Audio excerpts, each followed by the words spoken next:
Salut à tous, on se retrouve pour l'épisode 3374 du Zap Image. On commence aujourd'hui en ce jeudi 31 juillet avec des anniversaires.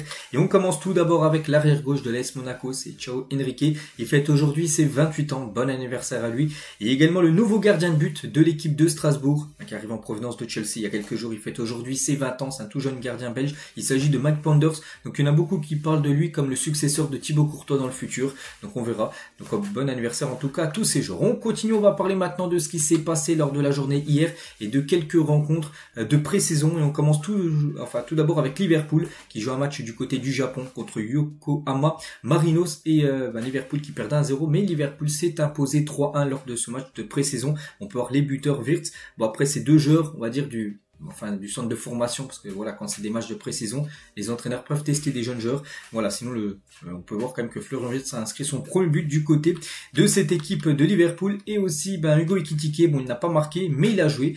Il a commencé un titulaire lors de ce match. Il a disputé ses premières minutes sous le maillot de Liverpool. Il a joué la première mi-temps.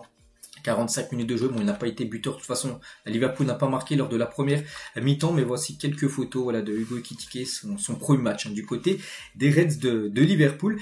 Et à noter que Florian Wirtz, qui a été buteur, il a été élu homme du match lors de cette rencontre, donc, on peut voir il remporte en gros un chèque à la fin de la rencontre, donc l'Allemand a reçu 1 million de yens japonais, l'équivalent d'environ 6 000 euros. C'est son gain de match en gros. Donc voilà, concernant la première de Florian Wirtz. Et à noter que les joueurs de Liverpool, toujours bien sûr du côté de Tokyo au Japon, ils ont pu aller se balader bien sûr dans l'immense ville qui est Tokyo. Ils ont pu prendre tous une photo ensemble. Et toujours tiens avec Liverpool, parce qu'un nouveau joueur on sait pourrait débarquer du côté des Reds et peut-être devenir certainement le joueur le plus cher de l'histoire de Liverpool. Donc pour l'instant c'est Florian Wirtz, aux alentours des 136 millions d'euros, mais lui il pourrait dépasser ce montant. C'est Alexander Isak et accord verbal trouvé entre Alexander Isak et Liverpool. Contrat jusqu'en 2031, ce sera un contrat de 6 ans qui pourrait signer du côté des Reds. Les deux clubs sont en discussion maintenant pour trouver le prix. Voilà le prix du joueur qui devrait dépasser, comme je dis, facilement les 120 millions d'euros. Après ce qui dépassera le montant de Wirtz, on verra. Mais voilà, Isak a de grandes chances de rejoindre l'équipe de Liverpool. Et Liverpool, sur ce mercato, c'est quand même très, ils sont pour l'instant très actifs. On peut voir toutes les sommes. Donc là, c'est en livres. Donc 116 millions de livres. Hugo Ekitike, c'est 79 millions de livres. Sinon, ça fait 90 millions, même 95 millions d'euros avec, avec les bonus. Il y a Milos Kerkez, il y a Frimpong aussi et Mamardashvili qui avait été signé en 2024, mais qui a rejoint le club là sur ce mercato. Et sur les départs, donc il y a Quensa et Gallagher, donc il y a Trent Alexander-Arnold et Luis Diaz. Parce que Luis Diaz, on en parle de lui, parce que maintenant c'est officiel, on en parlait ces derniers jours qu'il allait peut-être quitter l'équipe de Liverpool pour aller au Bayern, ça y est c'est fait. Luis Diaz quitte Liverpool et signe 4 ans du côté du Bayern Munich, montant du transfert 75 millions d'euros. Bonus inclus, il récupère l'équipe de Liverpool en vendant le Colombien qui a été longtemps annoncé quand même du côté du FC Barcelone, et ça sera plutôt du côté du Bayern Munich qui jouera la saison prochaine. Et le numéro 14 dans le dos pour Luis Diaz. Et c'est vrai que le 14 les gars, il est la mode actuellement. Modric l'a pris du côté de l'AC Milan, Rashford l'a pris du côté du Barça. Luis Diaz le prend du côté du Bayern et Gyökeres le prend du côté d'Arsenal. Ce numéro est 14.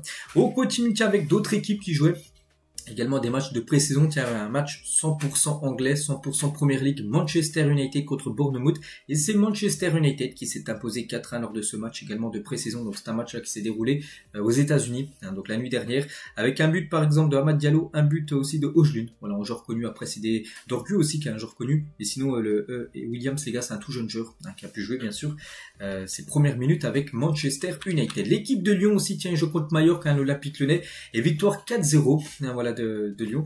Donc voilà, les Lyonnais ont plié le match en première mi-temps avec notamment un doublé d'Abner. Donc voilà, parfait bien sûr pour l'Olympique Lyonnais. L'équipe de Dortmund aussi joue un match, un match de pré-saison contre Siegen, et on peut voir le résultat 8-1 pour l'équipe du Borussia Dortmund. Donc là, ça a été festival de buts pour les Allemands.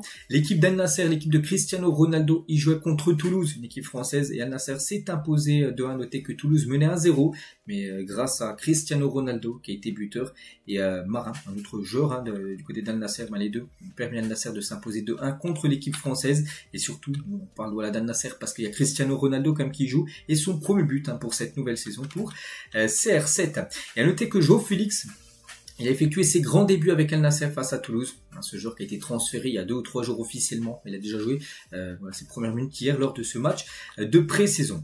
Concernant un autre match, donc là c'est un match officiel, un match de MLS donc entre l'Inter Miami et l'équipe de Atlas FC. Donc du coup victoire 2-1 de l'Inter Miami. N'oubliez pas que Messi n'avait pas joué le dernier match, il avait été suspendu parce qu'il avait refusé de jouer les MLS All-Star Game et du coup donc il a purgé son match de suspension, il a rejoué. Bon, il n'a pas été buteur, mais il a fait les 2 passes D. Il y a eu 2 buts inscrits des joueurs de son équipe et les 2 passes D ont été faites par Léo Messi. Donc voilà encore une grosse performance bien sûr de Léo Messi. Et officiel car Lionel Messi est élu meilleur joueur du mois de juillet en MLS. Vraiment, il nous a fait un mois de fou. Donc 6 matchs, même sans compter le match d'hier. Hein. Donc, sans compter le match d'hier, c'est 6 matchs joués en juillet. C'est 8 buts, 2 passes D. On peut même rajouter maintenant 2 nouvelles passes D, ce qui fait 4 passes D sur le mois de juillet, parce que le match hier s'est joué sur le mois de juillet. Donc, on n'est pas encore au mois d'août. Donc voilà, vraiment un mois de fou bien sûr pour Léo Messi du côté de cette équipe de Miami. Et à noter que la nouvelle recrue, donc Rodrigo De Paul, a joué ses premières minutes lors de cette rencontre, a gagné hier. On continue les gars avec toute autre chose, on revient en Europe, on va parler de l'Ajax Amsterdam qui dévoile son nouveau 3e maillot. Il est sublime, hein. Quelle note vous le mettez sur 10? Je partirai sur un beau 8 sur 10. Voici le nouveau 3e maillot de l'équipe de l'Ajax pour la saison prochaine. Toujours avec les maillots, on va parler de l'équipe du Mans hein, qui monte la saison prochaine en Ligue 2. Et ben le Mans dévoile ses nouveaux maillots 2025-2026 hein, pour évoluer en 2e division française, des maillots qui ressemblent un peu à ce, enfin surtout celui de gauche, celui de domicile hein, ressemble beaucoup à celui bien sûr de Lens. Toujours avec les maillots de foot aussi, le Genoa dévoile son nouveau maillot extérieur en hommage à ses origines anglaises. Voilà, donc c'est pour ça qu'il y a en gros la croix rouge avec le fond blanc par rapport au drapeau anglais. Donc ça sera le maillot extérieur de cette équipe italienne hein, du Genoa pour la saison prochaine.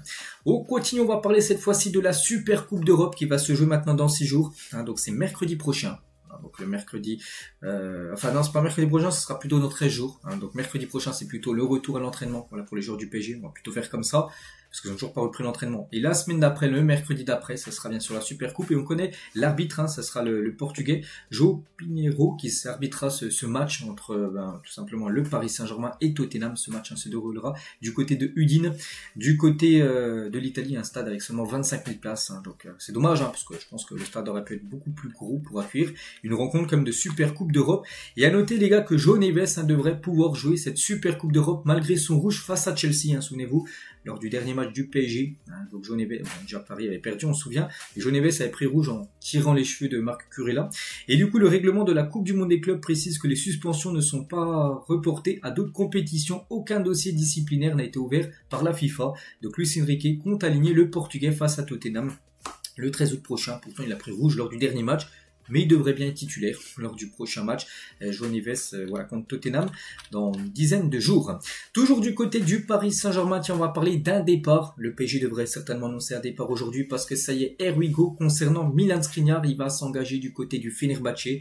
On se doutait qu'il allait rejoindre ce club-là, surtout qu'il a été prêté lors de la saison dernière, mais là, cette fois-ci, il va être transféré définitivement.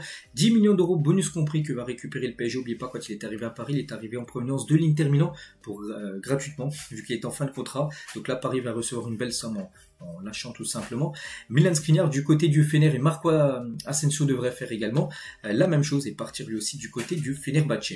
Toujours du côté du PSG, mais cette fois-ci dans le sens des arrivées, il n'y a plus que 5 millions d'écart entre ce qu'offre le PSG et ce que demande Bournemouth pour Zarbani, donc défenseur ukrainien que le PSG cible hein, comme depuis quelques temps. Il devrait devenir la première grosse signature du PSG, parce que Paris a déjà fait une signature, hein, c'est le jeune Renato Marin, un jeune gardien. Et lui, il serait une signature pour jouer, hein, que Renato Marin, on pense qu'il va surtout être sur le banc saison prochaine. Donc voilà, ce joueur, les gars, il y a de fortes chances là que ça se fasse là dans les prochains jours, vu qu'il n'y a plus que 5 millions d'écart pour que le deal, en gros, soit fait entre Paris et l'équipe de Bournemouth. On continue avec une autre équipe, on va parler cette fois-ci du FC Barcelone et Jules Koundé. Actuellement, le Barça est en continent asiatique pour des matchs de pré-saison. Il a dit hein, tout est prêt pour ma prolongation de contrat jusqu'en 2030. Koundé confirme pour sa prolongation de contrat.